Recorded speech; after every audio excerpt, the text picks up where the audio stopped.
apparently all these little baby pea-sized brain men are mad at me right now for staring at me and following me. I don't think it's that they were following me. I got my phone out and I recorded them because if something else happened, I would have used that as evidence. That you guys do not care about women, do not care about our safety, and find amusement in treating us like this. And you want...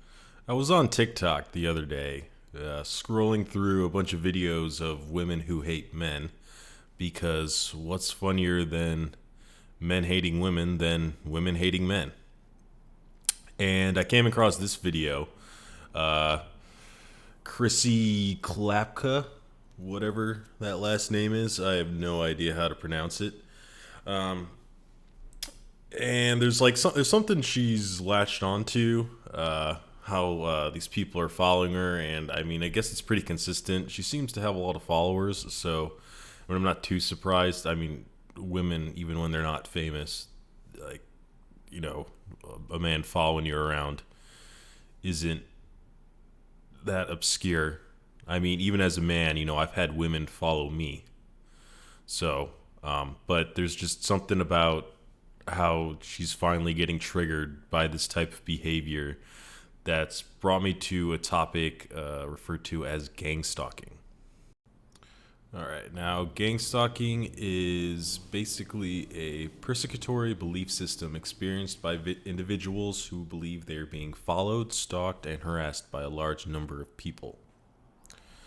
And further down the page, when you go to the people also ask section of Google, it is harassment that centers on a group effort to surveil, attack, discredit, and silence a target, sometimes to the point of destroying his or her life. And this is according to the definitions I found on Google. Now, this definition is a bit extreme, I will admit, but there is a sociological term referred to as mobbing, which describes bullying by a large group of people. It could be in the workplace, at school, at home, and it's exponentially more accepted as a term than gang stalking, because when you look up gang stalking on YouTube or TikTok, there's a plethora of videos where, you know, people with mental health disorders believe Bill Gates's killer nanorobots are infecting their skin. But I believe they're a bit of the same. One just has a lot of negative connotations behind it. So for this video, I'm going to be taking 10 minutes out of my life to research this term to see what I find. For the first minute, I looked up those two terms on Google. For the second minute, I used the term, what is the main goal of gang stalking? And it took me to a Facebook page that I'd like to highlight. I had to log into Facebook, though, to read it, so here it is. The main goal of gang stalking is to influence the life of the victim and to condition it in order to destroy it. A widespread phenomenon, a phenomenon that is being talked about in several books and websites, a phenomenon that has definite boundaries, recognizable techniques, and specific strategies. Still, talking about gang stalking is far from being a simple issue. Bridging the gap. All right, so here's the paragraph I want to highlight. Gang stalking makes use of subtle and hidden persecutory techniques based on obsessive repetition, events frequency, and above all, victim sensitization methods. Apparently, these are matters of little importance to people who are not accustomed with gang stalking. They just find it hard to see these things. For them, there's every indication that the victim is crazy or has visions. They believe that the abuse the victim is reporting is all in his or her mind. All right, now what really speaks to me about this is I have a story. There was a woman I dated years ago. It didn't last too long, 2 months at most. 2 months exactly. But I was leaving her apartment at the time, and I was waiting for the bus to go home. It was pretty late at night. And there were two dudes just standing out in the gloom on the other side of the street. I could barely see them, but they flashed a light at me twice. And as the bus was pulling up, some dude walked down the hallway, and it looked like he was going towards her apartment, which completely jacked my emotions and made me feel like garbage. And after the relationship ended, and That was it. People I didn't know about would tap twice and smile at me. And maybe it'd be like on the railing outside my apartment, and they're all just a group of people just hanging out outside having a cigarette. Or, maybe I was somewhere else at the grocery store and they tap twice and immediately walk away. And for years this happened.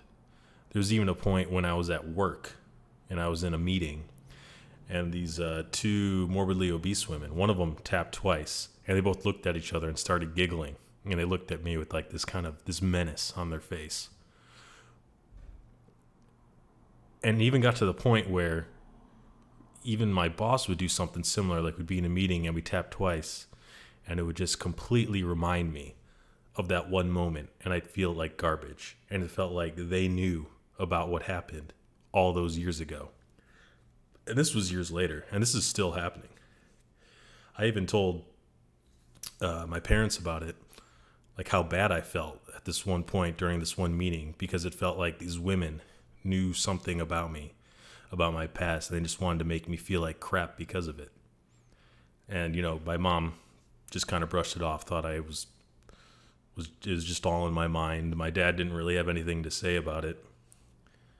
But simply because those two dudes outside her apartment who flashed the light twice, and everyone else that would tap twice, look at me and smile, as if they were trying to trigger some sort of memory from it, just from the pain.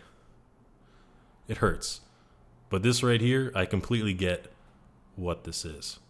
The rest of the article substantiates on this paragraph, going into how the targeted individual feels, what they're going through, who the stalkers could be. They could be anyone.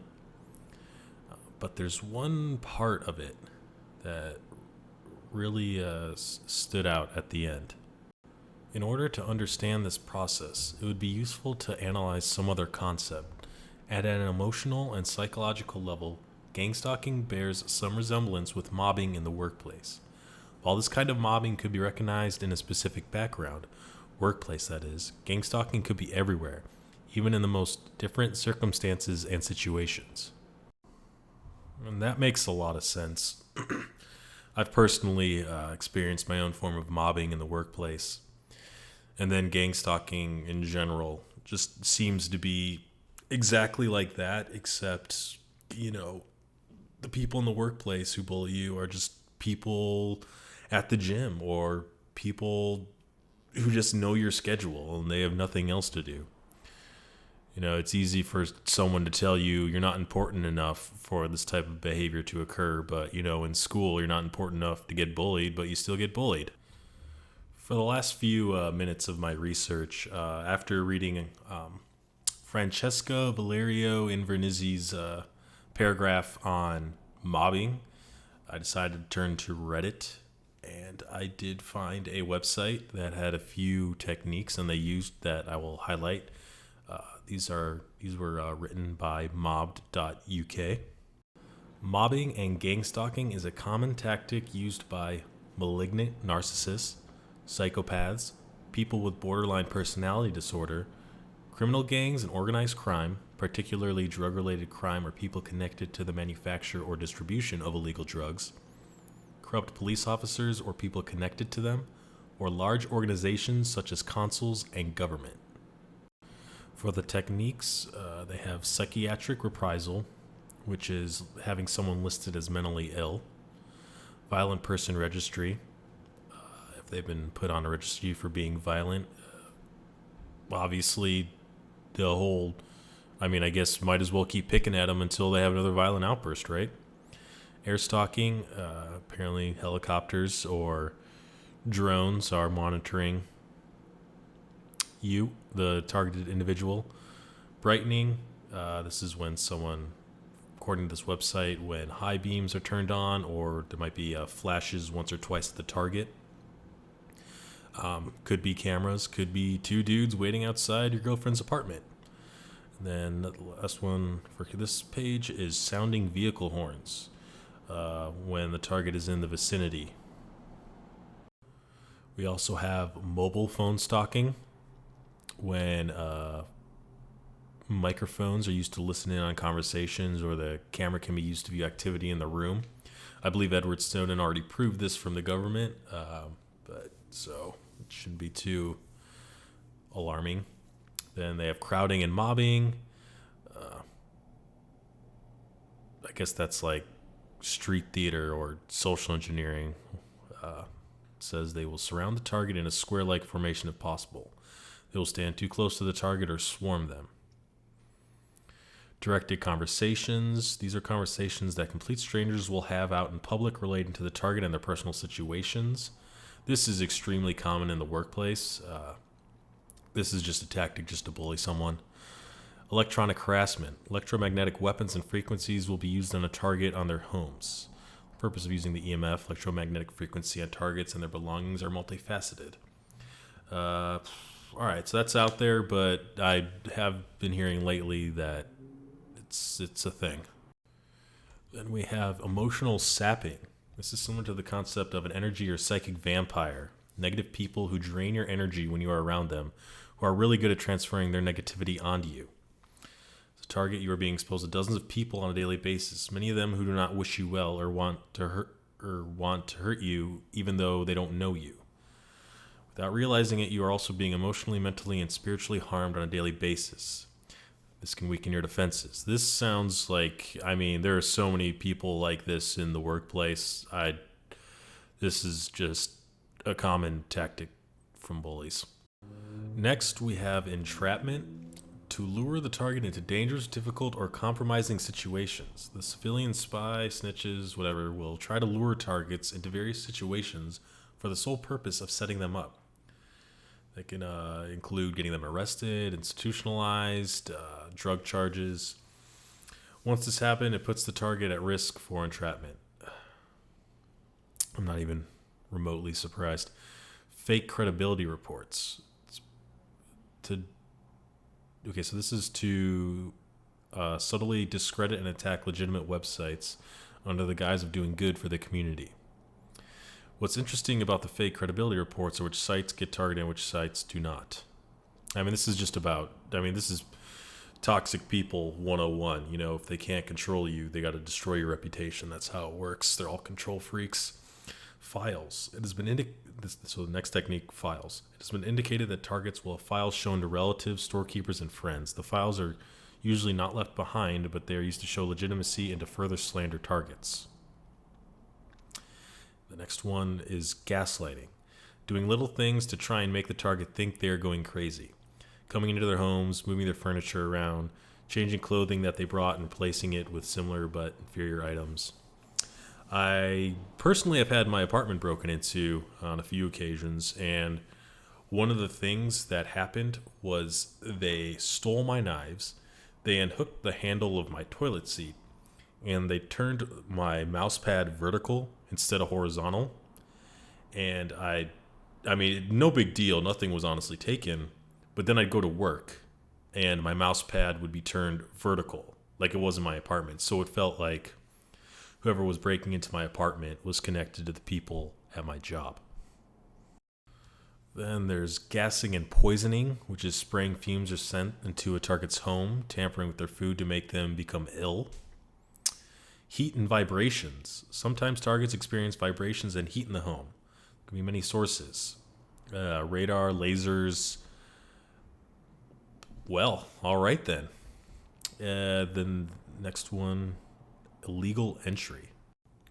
All right, and illegal entry is like the first bullet, to gaslight the target. It's used to help profile the target, set up illegal surveillance, a way to find intimate details about the target, bugging the target's phone, the residence, hacking their computers. Also helps to build a profile. I'm not very surprised by this. I've had my own encounters with it. It's a thing. Intimate infiltration is another technique. This is where people go out of their way to get into the target's life. They'll form friendships, intimate relationships, and they will get close with spouses, relatives, and friends. Next on the list is isolation. For this harassment to be successful, it's important to isolate the target from friends, family members, coworkers, and spouses. To accomplish this, many methods are used, including slander, lies, fake files, sabotage, anything that will get the target into a situation where they have no support system. All right. Then we have laser microphones. They detect vibrations with the laser and convert it to a digital signal. Lasers are usually bounced off a window or off any object near to the conversation monitored. Any object which can resonate, vibrate, for example, a picture on the wall, will do so in response to the pressure waves created by noises present in the room. That's pretty crazy because I saw some video at some point where technology like this is being created and expanded upon. So it's I wouldn't doubt that they. I mean, what could someone honestly prove if they're using a laser microphone to make things just, or some sort of like acoustic technology just to make shit move? We also have mimicking. This is trying to copy things in the target's life, leaving when they do, dressing like they dress, throwing out the garbage, going to the bathroom, doing whatever the target is doing. This is all designed to be psychological warfare so that the target again feels like they are under observation at all times. It's also a super lame way of picking at someone in the workplace. And then the next technique is noise disturbance. This will include anything from doors slamming above you and below you, garbage disposal doors, car doors, loud stereo, stomping, moaning at specific times, loud coughing, pot slamming, water running, cupboard doors being slammed, fridge motor running all night, power tools, etc. I will say, though, that I met someone when I was working, years ago, early 20s, maybe I was 19 or something. And it was this dude he'd always like tap and say something like, "Hey girl, hey," when this girl walked by. And he told me he would do this to people until they eventually exploded. And it didn't take long for the chick to realize every time she walked by, he'd do the same exact thing. And then she just stopped walking by. We were both working in food service, so we were at like the takeout window. So you'd have to walk to the back room to like get some sort of supplies from us. But there's another route you could take to circumvent us. And ever since he started doing that same thing, "Hey girl, hey," whenever she walked by, she immediately changed like how she walked by us. So this is I believe this. And the next technique is profiling. Targets will be observed and profiled long before they ever become aware that they are targeted for this sort of harassment. It includes people following them, following people close to them, breaking into their homes, listening to their calls, and hacking into their computers. The next technique is random encounters. People on the street who you randomly and unexpectedly run into. They might ask for your phone number after engaging you in conversation. They might ask you out, where you're going. All with the purpose of finding out something about you or even just getting you to do something. The next technique is ruined relationships. This seems completely common. This isn't even like a whole gang stalking, mobbing thing. Friendships, families, significant others. God, there's so many people who are trying to... Like, you ever take a hot woman out on a date? Like, every dude at the bar is trying to fight you. They're going to ask for a number right in front of you. If the chick's a good person, she says no, but sometimes she's just like, yeah, whatever, sure, why not? I don't know this dude yet. But yeah, it seems so honest to God. All right, so like this, I get this, but at the same time, just seems like normal behavior. We also have sensitization. This is getting targets sensitive to an everyday stimuli such as colors, patterns, or everyday actions. Some examples are the color red. Stripes, pens, whistles, loud coughing, clapping, waves from strangers, keys jingling. Yeah, I'm not surprised. The other one is sensors. I believe we already went over this one, but yeah, I guess setting up sensors. So when a target trips the sensor, sign alarm. Signals or symbols. Civilians will also communicate with each other on the street by using Stasi-like signals. Also have slander, so we'll slander a target. Next technique is sleep deprivation. Depriving the target of sleep is a really good way of leaving the target stressed out. It's also a way of leaving them disoriented and functioning at less than 100%. Then targets can be baited into reacting in public or getting into a car accident. strange encounters or street theater. This is running into people that are acting very unusual or people that are putting on a show or production known as street theater. Telephone redirects, when you make a telephone call, get the name and the ID of the person you're speaking to. All right, there's theft. That's like a lot on gaslighting and breaking an entry. Also have tracking. Targets are tracked by foot soldiers and tracked in their cars. And for the last of the techniques by mob.uk, we have vandalism. If the target owns property, this can be as simple as a broken door, handles, knobs, to actually slashing of tires. Also breaking and do small damage to items the target owns. Voice to skull, also known as V2K. If you're hearing voices, you might not be crazy. You can be in the room with someone else and be hearing voices and they will hear nothing. There's a commercial version which can perform this task. I might do a video on that because that sounds pretty crazy. But alright, so they can project images or voices into your head subliminally.